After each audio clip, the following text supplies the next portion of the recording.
When it comes to a Metroidvania, it's easy to expect a fully completed game when you buy it. After all, with the entire genre built around a meaningfully interconnected world full of places to explore and things to discover, it's difficult to imagine just how you can slot something into something that's so complex without harming the overall experience. Any change, no matter how small, can completely change the way the game's world is experienced. So when Team Cherry first announced that they were going to release DLC for Hollow Knight, I met the news first with excitement, then trepidation. DLC on top of a Metroidvania? How's that gonna work? For someone who had already finished the game in its entirety, the experience is never really gonna be that great. You've already combed through the entire game to find everything, but now you haven't, and now you've got to figure out what and where. Especially if the developers are like Team Cherry and refuse to take the easy way out by just adding a new NPC in town to tell you exactly what to do and where to go. So while us completionists will probably have to consult the internet to find the new content, those with a keen eye and a sharp attention to details in the environment can find almost all of Hollow Knight's additional content organically, as mentioned in my critique of the first 2 DLCs. And that includes the game's third and final DLC, Godmaster, which can be found in the area of the Royal Waterways that leads to the Fluke Nest's lair. This opens up to an entirely new little area called the Junk Pits that connects the Royal Waterways to the backside of a false wall below the Nailsmith's hut, with a nice view of the fungal wastes filling the background. This DLC isn't just about the Junk Pits though. It's about a particular bug that you can find in the Junk Pit, locked in a sarcophagus for some reason, who has a connection with the gods of Hollow Nest. Only once you enter this bug's dreams with the Dream Nail can you finally begin Godmaster in earnest. You might have to take a detour to the other side of the world though to find a key to another small place tucked away behind the Colosseum of Fools to violently steal a shiny key from a poor, unsuspecting bug who looks and acts remarkably like Gollum.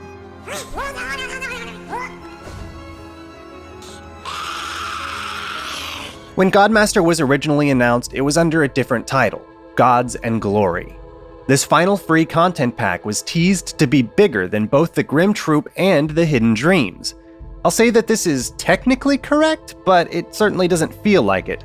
The previous DLCs felt far more connected to the world itself, requiring you to know exactly where the new bosses are hiding and to complete new quests that take you out to the world you know. But once you enter Godhome, the main hub for the new content that Godmaster has to offer, you're probably not leaving it unless you haven't defeated a specific boss yet. But what is the main content for Godmaster? Well, it's bosses. It's bosses and boss rushes and refighting old bosses in different difficulty modes.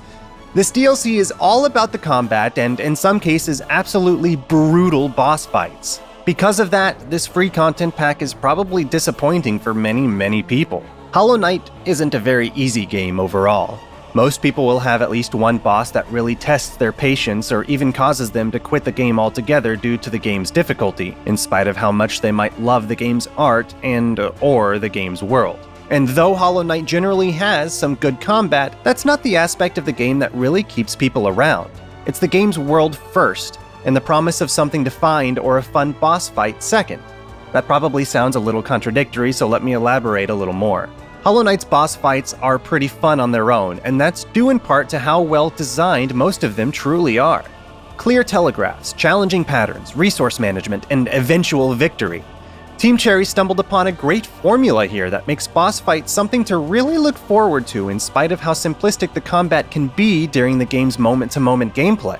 But it's that moment-to-moment gameplay and the exploration that occurs during it that makes the boss fight so exciting and worth looking forward to. It's the promise of a fight that will challenge your skills more intensely than the riffraff you murder by the millions on your way to them. And more importantly, the bosses are a gate, a milestone, the single entity standing between you and your ability to explore ever deeper into this game's world. A boss isn't and shouldn't be placed there just for the sake of a boss fight. It's part of the level's design in its own right and represents a culmination of your exploration and the mastery you've achieved to get here. It has meaning. So what happens if you strip all of that away? Strip away the world, strip away the journey, and what's left? Not much. I don't want to say Godmaster is a bad DLC overall, because I don't think that it is. But I'd be lying if I didn't say that I wasn't very disappointed by it. Hollow Knight is a game that stands out from its peers because of many reasons, but Godmaster feels like it takes many of those reasons and throws them to the curb for just a boss rush. It feels more like a fan-made mod than an official addition to the game, and for someone with completionist tendencies, or for people who feel like defeating Nightmare King Grimm was the absolute pinnacle of what you feel like you can accomplish in this game, Godmaster will offer no shortage of frustration for you on your journey towards deicide. But while I was ultimately disappointed by Godmaster, I enjoyed it for what it was. Would I have preferred more adventure and well-placed bosses and new arenas to fight them in as I discover new areas? Absolutely. But Hollow Knight is already a huge game and an incredible experience for its price, and none of these DLCs cost a dime on top of the original game. And because of that, we should be looking at this as what it really is. Just a little bit more of a game that we already all love. And in my opinion, that's a good thing. Where Hollow Knight was a journey of exploration and discovery through the game's world, Godmaster is a journey of technical mastery through 5 different boss rushes called Pantheons, with a few upgraded bosses and newer bosses sprinkled in.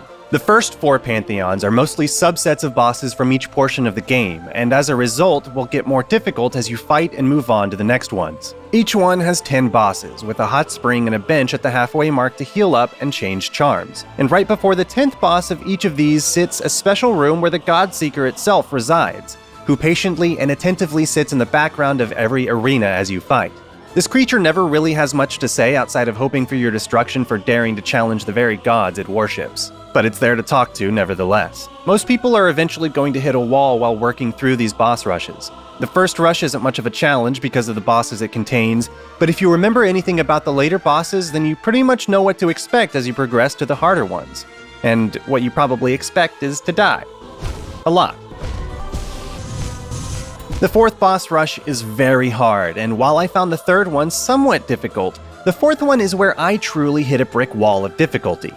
This difficulty partially comes from the mental and physical stress that comes with over 10 minutes straight of some of the game's most difficult boss fights, one after another as you continue to die over and over again. And the rest of it comes from the brand new boss fight that comes at the end of each Pantheon. A boss that you never fought in the main game that you now have to learn and defeat after being beat down by the first 9. And while the final boss of the first 3 Pantheons were challenging in their own right, the final boss of the 4th Pantheon, the Pure Vessel, is the first one that deals 2 damage per hit. I'll go over each of the new bosses in more detail later, so I don't want to harp on too much about this guy just yet, but this guy felt borderline unfair for a long time. Part of that feeling of unfairness stems from the fact that you can't even attempt these bosses until you fight through the first 9 of the Pantheon.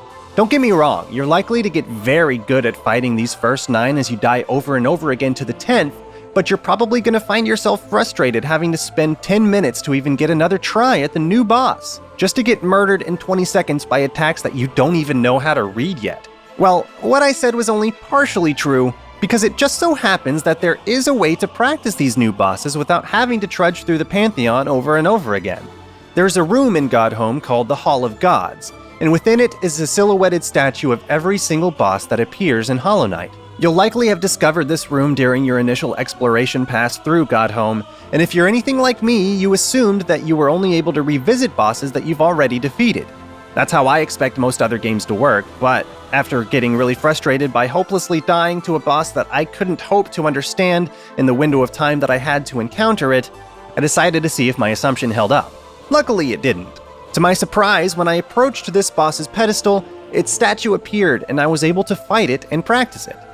I can safely say that without the ability to fight this boss in this way, I probably never would have defeated it. Eventually, I was able to learn this boss's patterns enough to beat it somewhat consistently, and finally conquered the 4th Pantheon. But the journey doesn't stop there. In fact, all of this was child's play compared to the 5th Pantheon.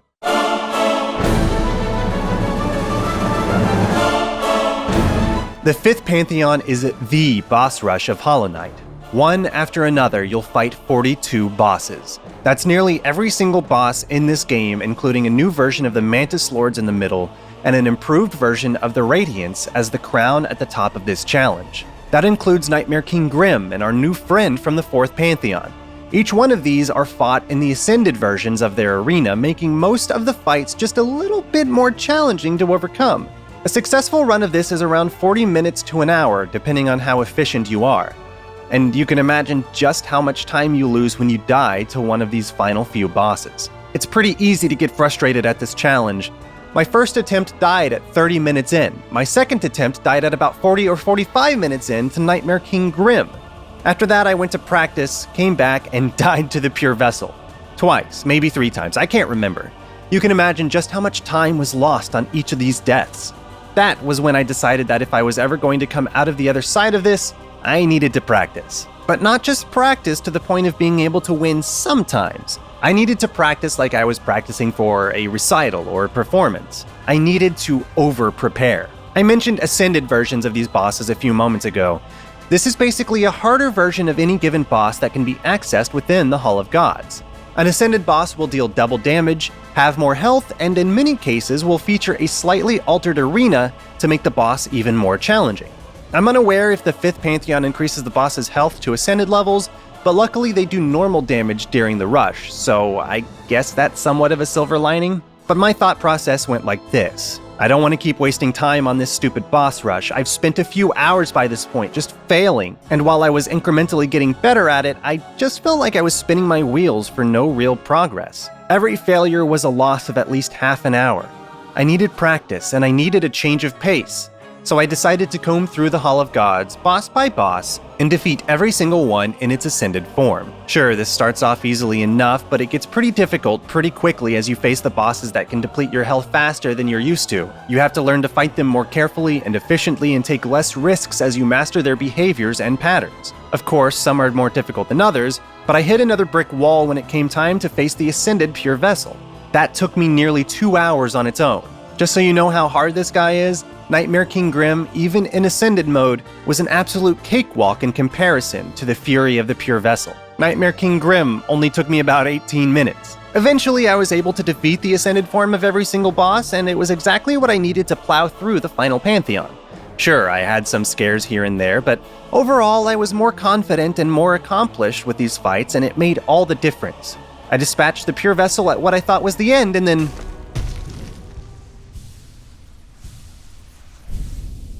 What is happening? What? The Pure Vessel was definitely not the end.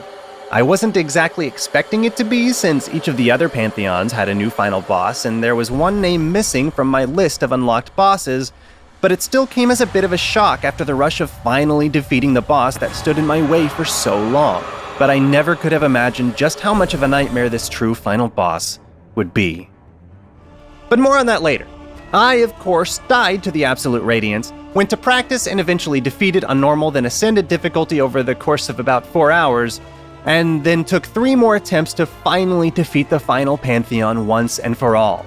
Defeating the Absolute Radiance in this way will trigger a brand new ending to the game, one in which the Knight, having proved himself to the Godseeker that he is indeed more powerful than even the loftiest of ideals that the Godseeker projects on the gods of Hallownest, and through the Godseeker, the Knight himself becomes a god, snuffing out the corruption that spreads through the world, taking over the Godseeker, and spilling out into Hallownest. But hey, I'm not a lore channel, so that's the best you'll get from me. There is a second ending that involves giving a delicate flower to the Godseeker, which causes the void to be banished by the light of the flower rather than spilling out into the world.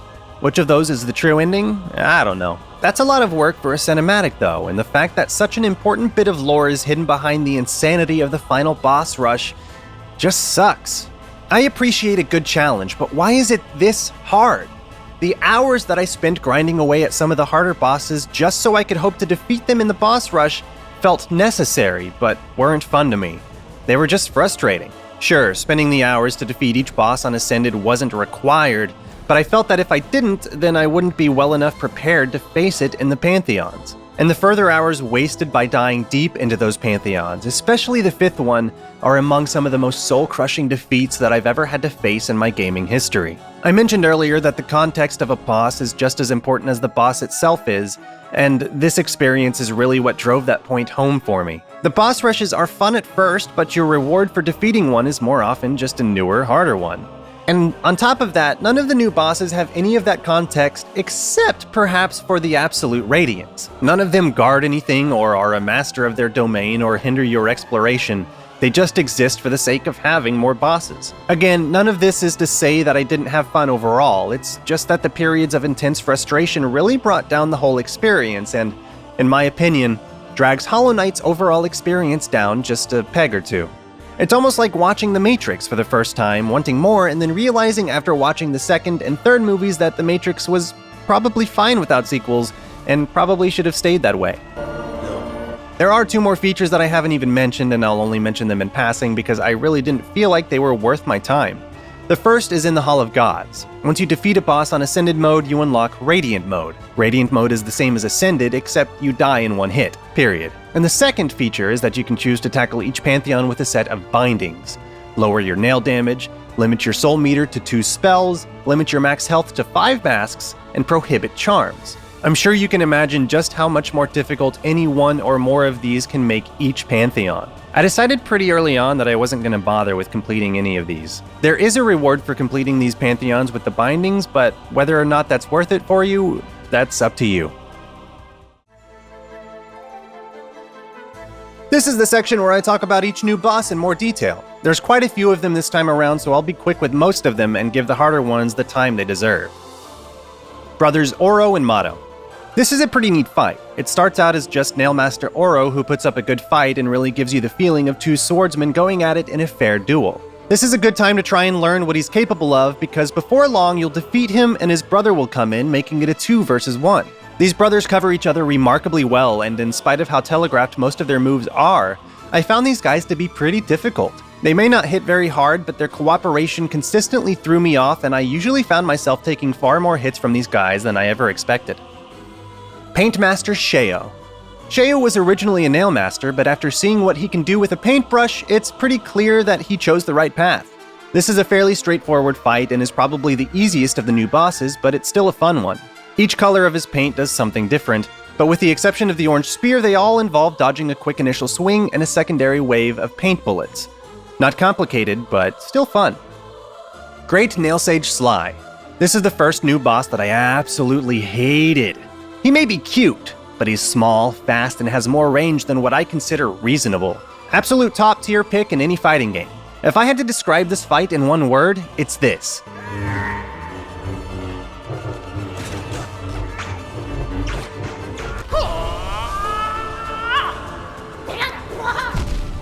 I couldn't understand this guy for a long time, but I was probably just overthinking him because he's actually pretty simple. Still, his sword's speed and range are a little more than I think is probably fair, and because of that, I don't think this is a particularly good or fun fight. Tiso. Tiso is probably the most interesting fight in this entire DLC. I'm just kidding. He just dies. Winged Nosk. Nosk was revealed as a sort of doppelganger fish that mimicked the knight until you got to its lair. The Winged Nosk is the same thing, but with Hornet instead. This fight is pretty easy but very tedious and pretty annoying. Basically just a slightly harder and beefier version of the Vengefly King. Sisters of Battle. The Mantis Lords are my absolute favorite fight in the entirety of Hollow Knight. It's an early fight, but it represents some of the cleanest telegraphs and sets a great tone for what you'll be expected to conquer as you continue through the game. This boss is a sort of dance between you and the Mantis Lords, but the Sisters of Battle take that to the next logical step. Why just have 2 Mantises at once when you can have 3? There's not much difference from the Mantis Lords fight here, other than the fact that their attacks are faster and more relentless than ever, because there's another one of them, forcing you into a zen-like state as you masterfully weave in between them as you take shots wherever you can find an opening. I love this fight. Pure Vessel. This is where it breaks down a little bit, I think. The Pure Vessel represents the Hollow Knight in its absolute prime, and is an absolute monster to contend with. You thought that Nightmare King Grimm was hard? You poor soul. All of the other bosses I've listed so far were somewhat of a challenge, but the Pure Vessel takes it to the next level by doing 2 masks of damage instead of the piddly 1 mask that every other boss does. This is the second to last boss fight of Godmaster in the same way that the Hollow Knight is the second to last boss fight in the original game. But if you thought that you were going to be able to fight this guy the same way you fought the Hollow Knight, you're sorely mistaken. Like I said, the Pure Vessel is the Hollow Knight in its absolute prime, making it harder, better, faster, stronger. Its attacks are relatively basic, consisting of a parry like Hornets, a 3-slash combo, a simple lunge, an arc of swords, and a dive attack that sprouts a forest of swords. After you do enough damage, it gains a focus attack that spawns a bunch of small explosions, then after even more damage, it gets a little desperate and starts using void tendrils to attack you. What makes this boss such a huge challenge, aside from the increased damage that it does, is the sheer speed of its attacks.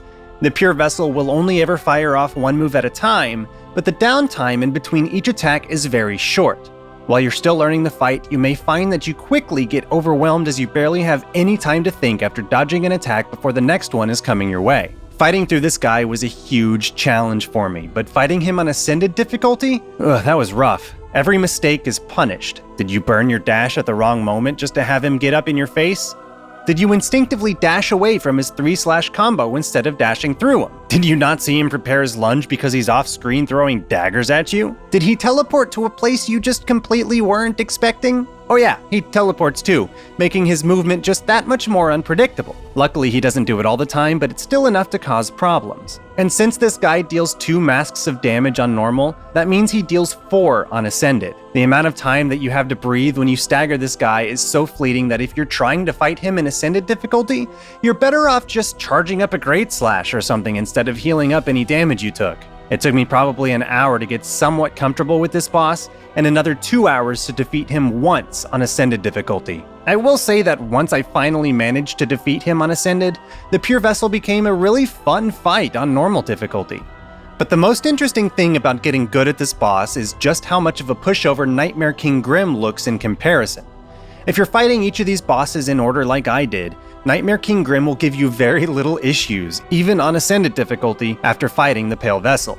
I don't know if it's because of the muscle memory that I obtained from defeating him the first time, or if it's because of the practice that I had against the Pure Vessel's Ascended form, but it took a mere 18 minutes to defeat Nightmare King Grimm after suffering through the Pure Vessel for so long. It felt so easy that each attack almost moved in slow motion for me when compared with the Pure Vessel's ridiculous speed.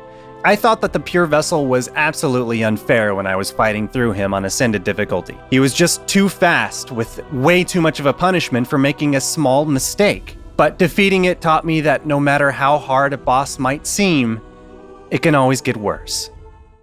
Absolute Radiance. Oh look, it's worse. The Absolute Radiance is an absolutely terrible time. To defeat this boss for the first time took me an hour and a half. To defeat it on Ascended took another 2 hours. That's nearly 4 hours alone to get to a level of familiarity with this boss that I felt comfortable enough with to challenge it as a part of the final Pantheon. And even after that, it took 3 attempts to defeat it as a part of that final Pantheon, with each attempt taking at least 45 minutes. Of course, my experience isn't representative of everyone.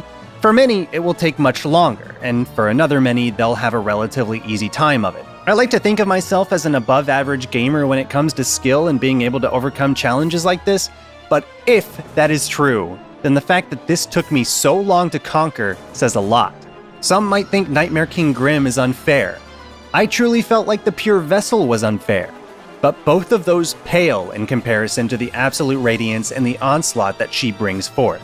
If you fought the Radiance at the end of the true path for the vanilla version of Hollow Knight, think that, but on steroids, angry, and you pissed it off. Every attack is faster and deadlier, and she has far more health than is even reasonable. In fact, here's a quick comparison of the Radiance next to the Absolute Radiance.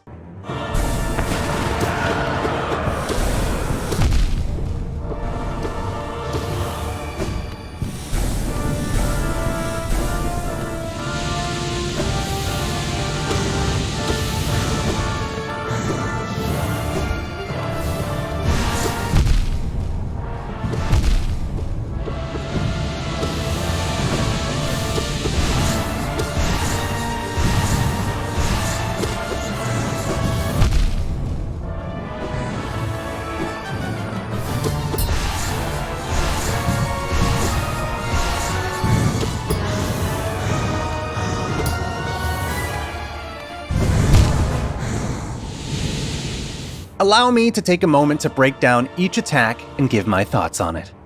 Her laser beams are the attack that you wish she would use all the time. They're the most predictable and the most exploitable attack to get in as much damage as you possibly can. They go off pretty quick, so if you find yourself in an inconvenient spot, you're probably gonna get hurt. Her dagger burst sends out 2 waves of daggers flying out in a shallow spiral pattern. If you have some distance between you and the boss, these are pretty easy to dodge. However, if you're trying to unload your damage on her while she starts this move, chances are pretty good that one of the daggers will spawn on you as you deal damage. If not, it'll probably hit you on its way out as you panic and look for a safe location. She'll spawn 3 to 4 balls of light that have a better turn radius and a stronger tracking ability than Mario Kart's blue shells. Okay, their turn radius isn't that good, because the only way to really deal with these things is to trick them into slamming into the floor or flying off screen. This is a really annoying attack to deal with, because you're almost always trying to dodge one while another spawns, which causes a lot of issues. Even though you can see where these balls of light will appear, they manage to be extra frustrating when they spawn in certain places due to how they can blend in with the aura of the Radiance itself. Nothing is worse than getting hit by something you never even saw coming. 3 waves of daggers will spawn from the left or right and sweep across the screen with a couple of gaps. You can survive this by hopping through them, but they'll almost completely shut you down from doing any damage to this boss. This is another really annoying move, since it prolongs the fight. 4 waves of daggers will spawn from the top of the screen and fall towards the bottom, with some small gaps that you can fit through. You can actually fit in between any 2 of the daggers, but if you don't aim for a gap, then you're taking a big risk. This is yet another really annoying ability that can pretty much halt any damage you're doing to her. After you do a little bit of damage, the Absolute Radiance will spawn some spearheads on the ground that will make an entire portion of the arena unavailable for you to stand on. This, of course, makes all of her attacks more difficult to dodge, and when she chooses to hang out over the spikes, makes her harder to hurt. With the exception of the spears, all of these attacks will happen one at a time. Even with the spears, they're a constant annoyance that has a clear telegraph that makes them simple to avoid, meaning the boss fight can be pretty fair most of the time. At least it would be, if it wasn't for one last ability that the Absolute Radiance has that she can throw at you: the Traveling Pillar of Light. The Absolute Radiance does take a small portion of time to cast this ability, but compared to any other ability she has in her arsenal, it has the lowest downtime. What this means is that you'll have this Pillar of Light coming at you, and depending on where you are in relation to it, you'll already have another one of these abilities coming your way before you've even had time to dodge or recover from dodging this Pillar of Light. The amount of chaos that is introduced by this ability flying across the screen while you're making sure you avoid the spikes on the ground and whatever other attack is being flung your way is a lot to deal with, and makes this fight exhausting and incredibly difficult. But this is all just the first phase, believe it or not, and once you get enough practice, this phase can actually become pretty easy. Once you near the end of this phase, the Absolute Radiance will spawn spikes on the left and the right edges of the arena, hover over the middle, and then rain daggers down from the top of the screen until you manage to damage her into Phase 2. At this point, there's just enough downtime to spend all 6 of your soul to heal if you need to.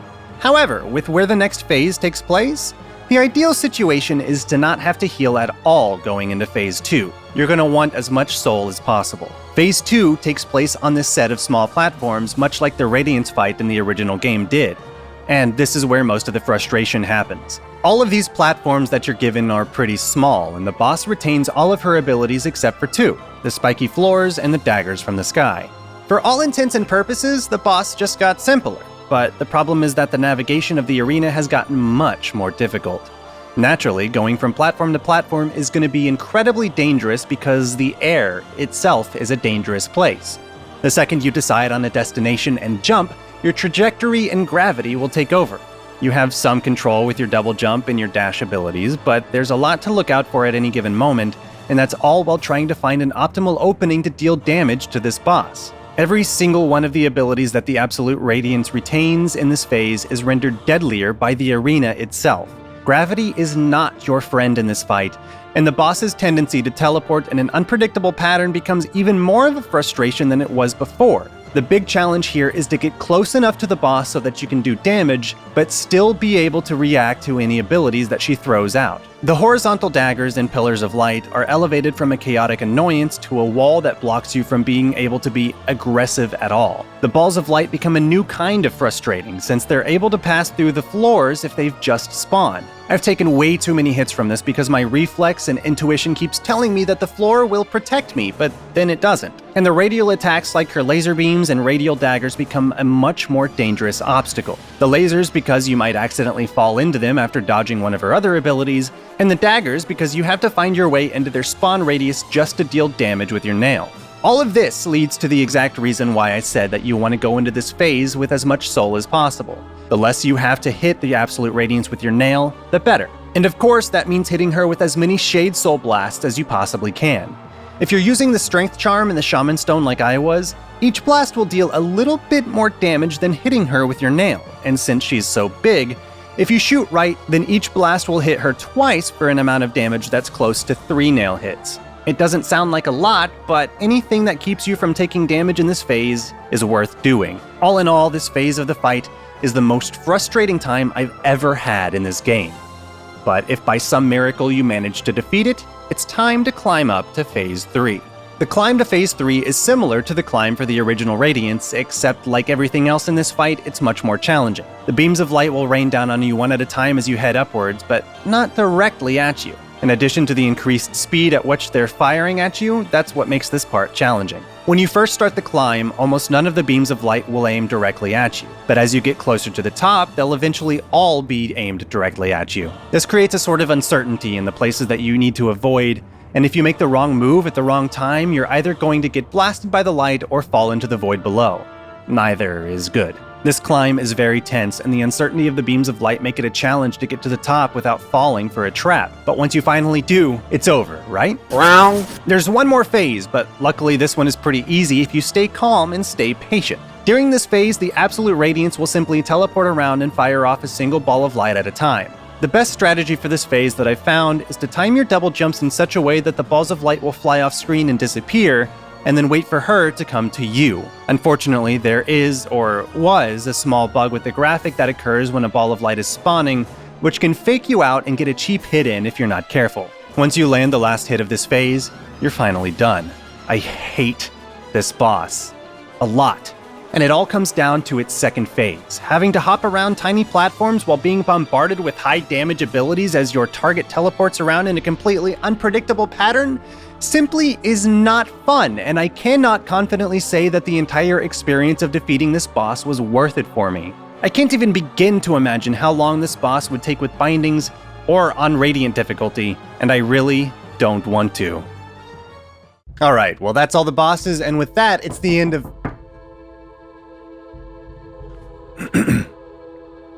And with that, it's the end of... Hold on. Hi, can I help you? Oh, hi there! Do you have a moment to talk about our Lord and Savior, Great Prince Zote? Not really, I kinda have to get back to... Oh, would you like me to sing the song of our people? No, not really. Na na na na na na na na na na na na na. Well, that was weird, but it did remind me. There is one more super secret boss. It's incredibly well hidden, and how anyone even found this is beyond my human understanding, but if you successfully pull off a crystal flash cancel and double jump out of it to this little ledge, you'll be able to attack an off-screen wall that leads you to a hidden little room with something knocking against the wall trying to get free. Offer a little assistance and... nothing other than our God King himself appears, the mighty Zote with all 57 of his precepts on the wall behind him. Well, at least it's a statue of him. Challenge it, and you'll be faced with the one rematch that was missing from the Hall of Gods. A fight with the champion himself, Zote. Except this time he can actually hurt you. For real though, this fight is predictably easy. Zote is as much of a joke now as he was in the... Oh. Oh, no. Oh, no. Welcome to Team Cherry's magnum opus and crowning achievement, the Eternal Ordeal. This fight is less of a boss and more of a survival challenge. How long can you survive?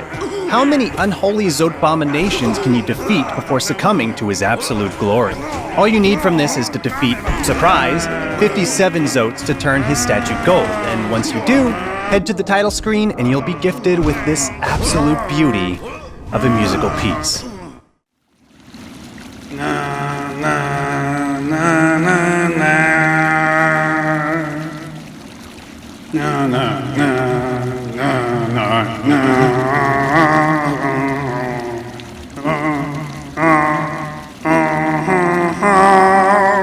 Now we're done. For real. Overall, I have really mixed feelings about this content pack. It's little more than a combat challenge, stripping away the wonderful world design and environments and atmosphere that made me fall in love with this game in the first place. And in that vein, it is disappointing. On the other hand, I love Hollow Knight's combat, and I'm a sucker for a good challenge, but my experiences with the 5th Pantheon and all forms of the Absolute Radiance were way more frustrating than I found worthwhile. Furthermore, it's a shame that such an important bit of lore at the end of the 5th Pantheon is locked away from a significant chunk of players who simply may not have the physical ability to be able to get past this challenge.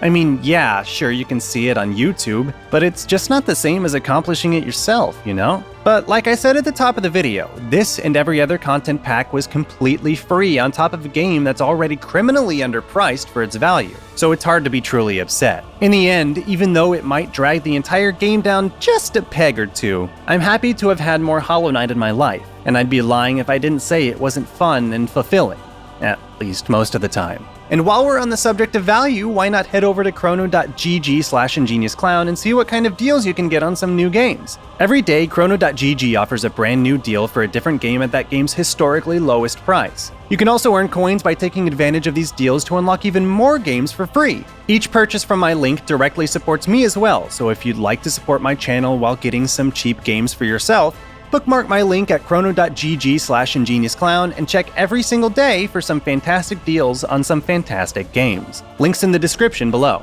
And thanks for watching. This video ended up quite a bit longer than I expected it to, but so did my gameplay of this DLC, which you can watch by clicking on this conveniently placed card.